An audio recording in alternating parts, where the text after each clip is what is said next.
The House comes to questions for oral answer. Question number 1 in the name of Ian McKelvie. Thank you, Mr Speaker. My question is to the Minister of Finance. What reports has he received on the performance of mixed ownership electricity companies since their partial sale? Mr Speaker. The Honourable Bill English. Mr Speaker, Treasury advises me that in the 5 years before the government sold a minority stake in 3 state-owned electricity companies, Mighty River Power, Meridian Energy and Genesis, the combined dividends averaged $365 million a year. In the 3 years since, the average is $442 million a year. In other words, the Crown has received more in dividends owning 49% of the companies than it did when it owed 100% of the companies. Supplementary, Mr Speaker. Supplementary question in McKelvie. What other benefits has the partial sale of state-owned electricity companies delivered for New Zealanders? The Honourable Bill English. Mr Speaker, the part sale raised $4.3 billion.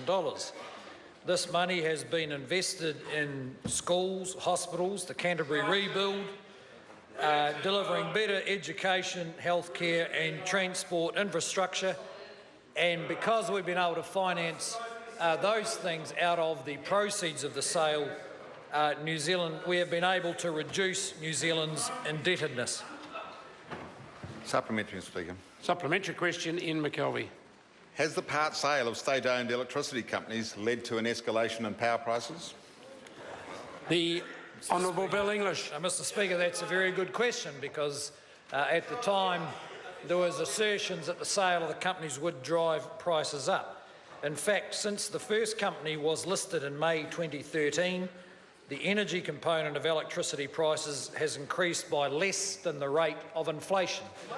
That is, the prices increased by 2% when inflation was 2.5%. In fact, in the year to March, the average cost of electricity paid by consumers fell for the first time in 15 years. That's in sharp contrast to under the previous government, where prices rose around 70%. Order. Order. Supplementary question in McKelvie. What safeguards are in place to protect the public interest in power companies? The Honourable Bill English. Well, Mr Speaker, the conditions on which the sale were made were set in order to protect the public interest, and that is that the government maintain a majority shareholding, that New Zealand investors will be at the front of the queue for buying shares, and that the capital freed up would be used to fund new public assets and enable the government to build infrastructure without increasing debt. Those conditions have been met.